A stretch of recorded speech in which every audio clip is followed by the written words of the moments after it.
We're the Mario Brothers, and plumbing's a game. We're not like the others who get all the fame. Welcome to Watch Mojo, and today we're counting down our picks for the top 10 things you missed in the Super Mario Bros. Movie.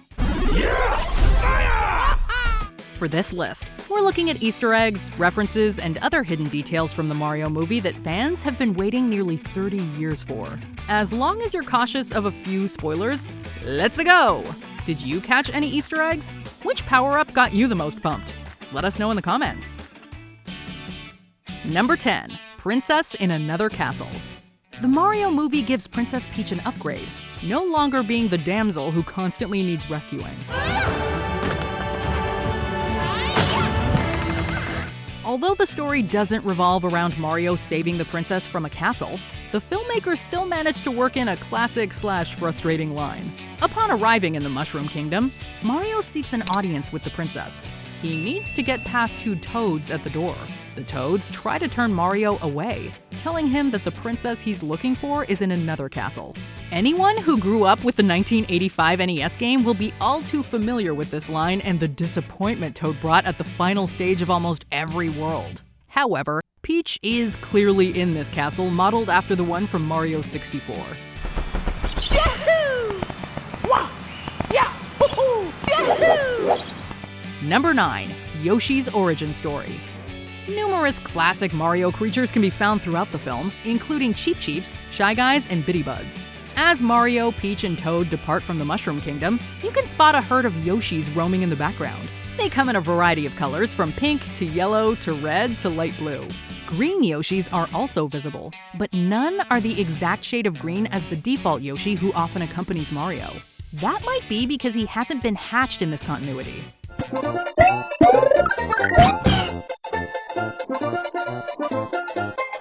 Mario is sure to ride a green Yoshi eventually, as a post-credit scene reveals an egg that got left behind in Brooklyn. Based on the green spots, it's safe to say this is the Yoshi we know and love.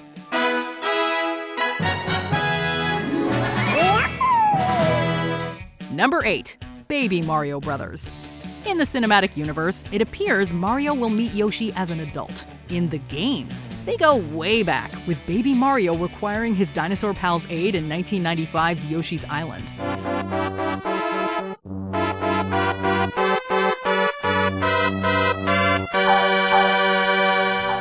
That game revolved around Yoshi reuniting baby Mario with a kidnapped baby Luigi. The film contains a flashback where we get to see the brothers before they grew mustaches, although their signature hats remain the same. Another flashback features baby Peach, who made her game debut in 2005's Mario and Luigi Partners in Time. The film reveals that baby Peach arrived in the Mushroom Kingdom unaccompanied and was eventually crowned princess. While Peach's family has been briefly alluded to in other media, future films may give her a more fleshed-out origin story. Become a WatchMojo channel member and get exclusive perks like Mojo emojis, loyalty badges, priority comment replies, and exclusive members-only content, including live list rankings with the Mojo staff and peeks behind the scenes. Don't miss out! Number 7. GameCube theme. Brian Tyler's original score wouldn't feel out of place in a Mario game, but the composer also borrows a few musical themes from the great Koji Kondo. Iconic compositions from Super Mario Bros. 3, Super Mario World, and others can be heard during pivotal scenes.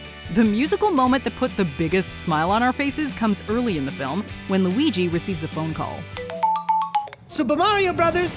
His ringtone will sound familiar to any Nintendo fan who grew up in the early 2000s. It is the sweet startup sound effect that players heard every time they turned on a GameCube.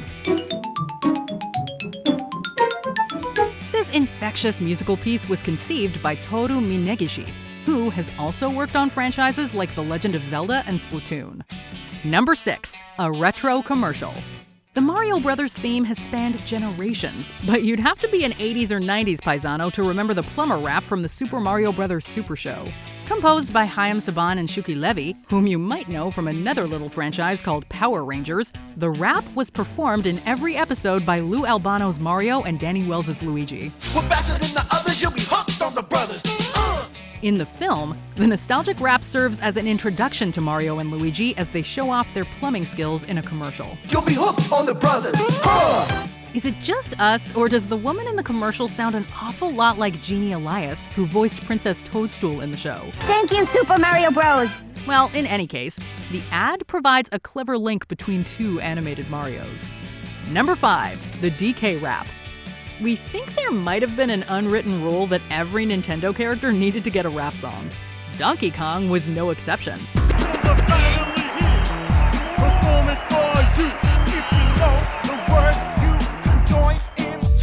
Commencing Donkey Kong 64, the DK rap is divisive, to put it mildly. Seth Rogen, who voices DK in the film, called it, quote, one of the worst rap songs of all time. This is objectively one of the worst rap songs of all time.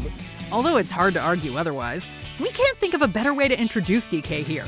In addition to DK and Cranky, many other Kongs populate the kingdom. Diddy cheers from the stands along with Dixie Kong and Chunky Kong.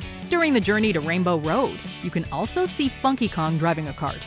We smell a Kong spin-off movie. Well, either that or a banana peel.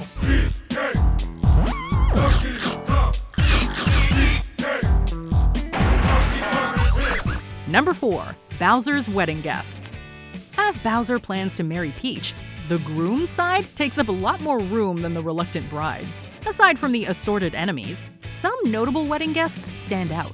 The Koopa King invited a few fellow members of royalty, including King Boo, who made his debut in Luigi's Mansion, and King Babam, who was the first boss in Mario 64.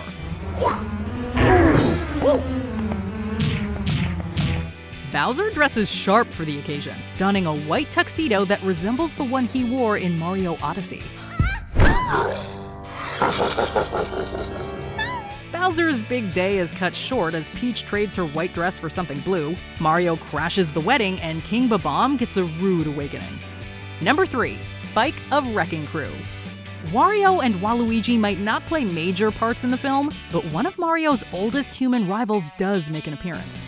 Those who didn't grow up during the arcade era might be too young to remember Foreman Spike.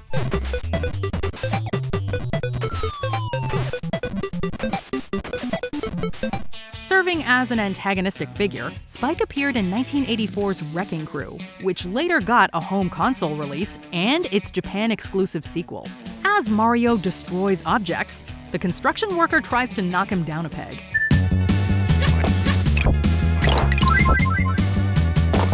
Spike's presence in the game since then has been sporadic at best, but he plays a significant role here as Mario and Luigi's Brooklyn-based enemy. He's not the only old-school character who populates Brooklyn. Pauline from the original Donkey Kong and later Mario Odyssey has a cameo as well. Number 2, games within a gaming world.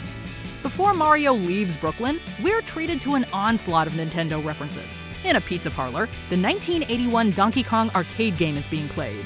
We're not entirely sure how that works, since Mario, DK, and Pauline are all characters in this world, but it's an awesome gaming Easter egg nonetheless. On the walls are photos of Punch-Out characters like Glass Joe and Bear Hugger. The duck from Duck Hunt is also visible at one point, although there's no sign of that taunting dog.